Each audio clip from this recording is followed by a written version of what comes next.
before we answer some questions, I just want to say we call this a solidarity rally, and solidarity means a lot.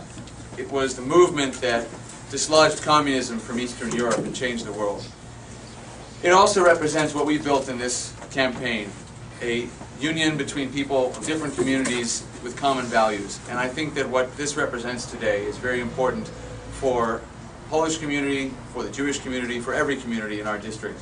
We have really tried in this campaign to be a campaign that reflects the diversity of our district, that reflects diverse ideas, diverse backgrounds, diverse religions, diverse values. And I got to tell you how proud I am that Adam's here with us and that we've been able to do that. It really is the right kind of solidarity, the solidarity that the founding fathers of America dreamed of, enshrined in our Declaration of Independence and our Constitution, and we're all living it here today. We're keeping it alive by keeping it going. So thank you all very much for being here, for being part of this success, being part of this campaign, and part of this victory. Thank you very much.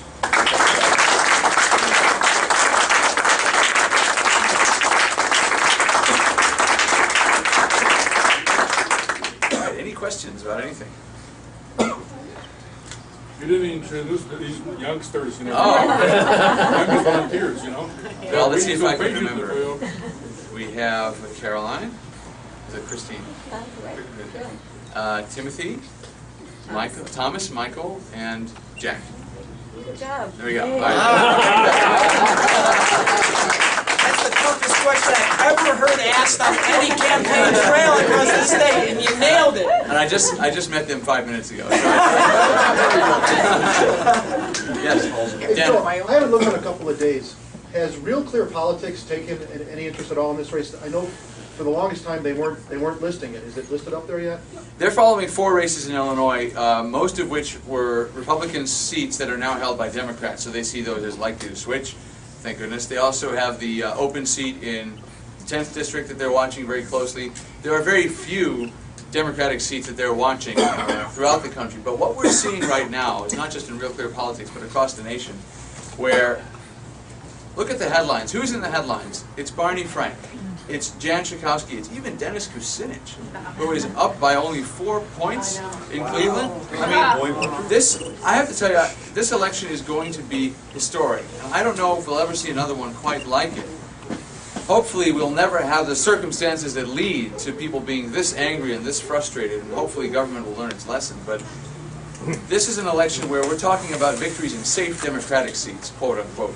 We're not talking about swing seats and will Congress tip, or the real question is how far and what's happening afterwards. I was interviewed on Fox Business yesterday. They already want to know what we're going to do in the next Congress, because there are rumors of compromise that some of the Republican leaders are going to, you know, and I said it's not a question of compromise, it's a question of prioritize. You've got to make sure that we get our economy going and get our budget under control, and that's the priority we have to push forward with, and there's no compromise on that. That's what they say when they're going to lose.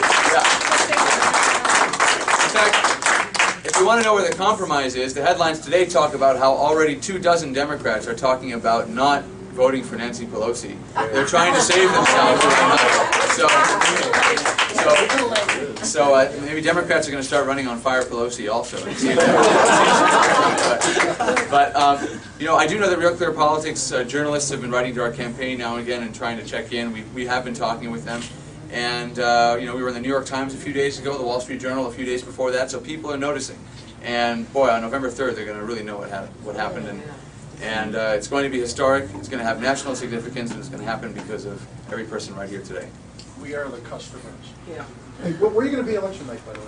Our election night party, this is a good opportunity to invite everyone. Adam, you can come back. Our election night party is at the Skokie Holiday Inn on Toohey, 5300 West Toohey, and we're going to be having a celebration and honoring everyone who has helped our campaign, as well as celebrating our victory and watching other races come in. You know, we've got a lot of interesting statewide races that have a huge, potentially huge impact, and our campaign has really helped those other races, I have to say. We have helped Mark Kirk and Bill Brady by keeping Jan Schakowsky in her district. In fact, I ran into her campaign manager, who looked like he hadn't shaved in a few days. I was handing out some of the newspapers and literature at some of the stores, and he walked in there to get some lunch. And he pulled out, and I pulled out behind him, and I called my campaign manager and said, why don't you write a letter to Jan Schakowsky's campaign tell our campaign manager his right rear taillight is out. You might want to have it fixed. But we're right on their tail. We're not letting them out of our sights, and that's what's happening in this election. I heard someone say that the voters are the customers, you know, and we hear people talk about unions, and we hear people talk about businesses. One thing I think that has really been left out is the word consumer. We've left out the consumers. And the great thing about the American economy is the customer is always right. And politicians have forgotten that. They've forgotten who they work for. And that's something I always need to remember. And Adam is devoting his time to making sure politicians know that. That's what For the Good of Illinois is all about. It's a consumer society, and that's the basis of our success, that what's good for the general welfare is what we ought to do. And politicians have forgotten about that. They've let the special interest run everything. They've let their own personal ideologies get in the way of what's good for consumers, and consumers are workers, consumers are entrepreneurs, consumers are everyday Americans and new Americans. And we need to always keep that in mind, that the voters, the citizens of the United States are the consumers of government, and the minute we disappoint them, out we go. Key to making that is term limits, I think. What kind of legislation do you anticipate with regard to that? I will vote for any legislation that limits the amount of terms that a representative or senator can hold office. I think that it's a necessary corrective, a check and balance inside our federal system to prevent the kinds of influence peddling and rent seeking and just corruption that we've seen in this Congress and some of its predecessors. Yes? Adam's Polish, and there's a lot of new Polish citizens in this district.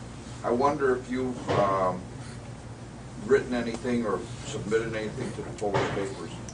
We have, and in fact my wife, who's here today, has done a lot of work with some of the Polish press. My wife Julia, who also studied in Eastern Europe for several months. I went with her to Prague when she was studying Czech, and I've also traveled extensively in Poland.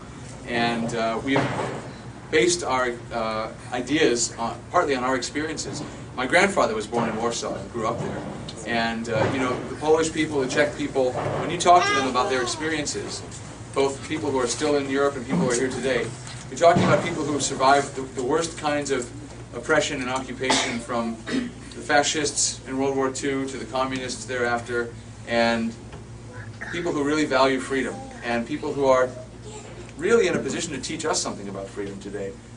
People who say to me every day, we see America heading in a direction that we tried to avoid, that we left to avoid. And nobody's making, you know, perfect analogies, but some people are very worried about the direction this country is moving in. And I think that that's something that we've tried to express in every interaction we've had with people in the Polish community and all the other communities in our district. I know there was a mention of Real Clear Politics. Says I know Dick Morris has taken an interest. He says, well, so, you know, there's like 40-something seats that the RNC is focusing on. He thinks we can pick up another 50 if we work really hard, and I think this is one of them. Yeah, Dick Morris actually called us. Dick Morris called this campaign. Yeah, and we had a conversation with him, and when we were planning our ad strategy, you know, our ads are going up on TV, and he gave us some advice about what he thought we should do, and we put that together with advice other people were giving us, and we're going to be launching a new TV ad this weekend. If you watch Meet the Press, you'll see it. It's going to focus on the issue of spending and how Jan Schakowsky is the #1 biggest spender in the House of Representatives. She spends an average of $223 per American per month in terms of her proposals. That's $10,000 a year for a family of 4. She accounts by herself for $1.5 trillion of proposed spending in each new Congress, and that is far and away the worst of any member of the House of Representatives. And there are representatives, by the way, who propose net savings, about 100 or so out of the 435. Not enough, but there are those who find ways to save money. She's not one of them. Yes, sir. We have to remember, all of us in this room, we have gotten what we voted for. It's our responsibility. We are the ones. So depending on how you voted in the past, rethink your whole philosophy and readdress it, because we can't live in the past anymore. What happened in the past is over with. We're moving forward from this point on. You know, I agree with that. I met a college professor from our district who came up to me. I was with a group of students, and she said to me, I know who you are, I've read all your positions on all your websites, and I disagree with you 100%. I want you to know that. But I'm thinking about voting for you because I just want to get rid of the machine.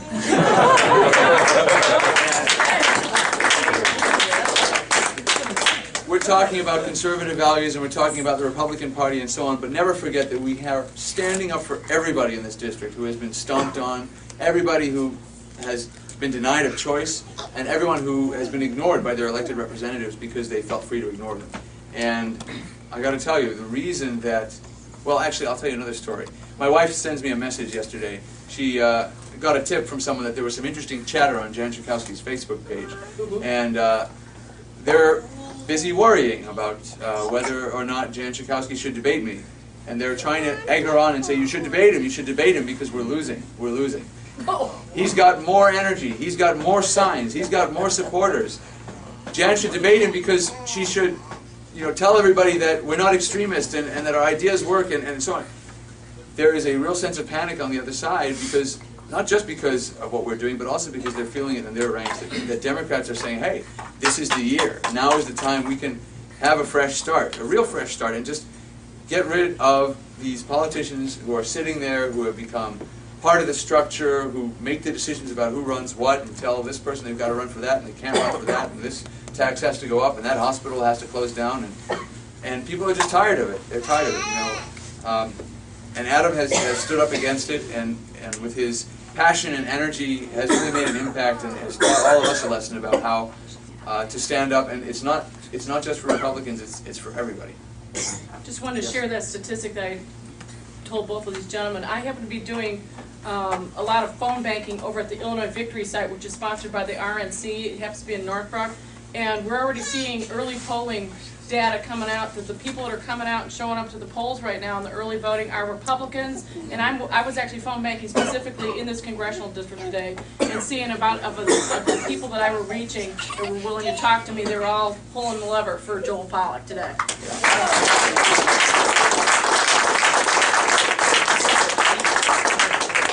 Plus 20, that's right. Wow, yeah, it's a very winnable district. It's D plus 20. Normally that's impossible. In this election cycle, those districts are in play. This district is in play. I got to tell you, just building on that point about early voting, I've been going to restaurants a lot the last few days, and it's happened to me several times that I go up to a booth, I introduce myself, and someone says, "You're too late. I already voted for you." Very encouraging. That's right. So it's just there's a real energy here, and we're all very excited about it. And just want to thank everyone for being here, old friends who've been here from the beginning, new friends who just walked in the door, and I think the cutoff for registration is 18 months now. But thank you very much for wearing our pins and for being such good sports during this very long presentation. And that's what we're about. We're about reaching out to people, to families in our district, and I want to thank Adam again for being here, for making the trip to our office. You're welcome to stay as long as you like. We've got some envelopes for you to stuff. And thanks again. I'll just introduce and acknowledge my staff very briefly. The man behind the camera is Josh Gross. He's our volunteer coordinator. Mason Marcus is our media director. He's making sure we have good pictures. My wife is our policy director, as well as our U.S. Navy reservist. And Paulie, where's Paulie? In the back. Paulie's in the back. He is our field director. He's the man putting everyone on the street. And last but not least, where's Charlie? Charlie's back there. Charlie's back there too. All right. Charlie's our all-purpose. Charlie opens it up in the morning and closes it down at night. And finally, last but not least, Ashley Kane, our outstanding campaign manager, who is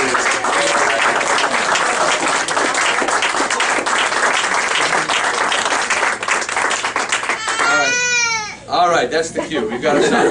So thanks again, everyone. Please feel free to stick around and have some refreshments, and we'll just talk. And if you have any spare time, we've got some more routes to walk.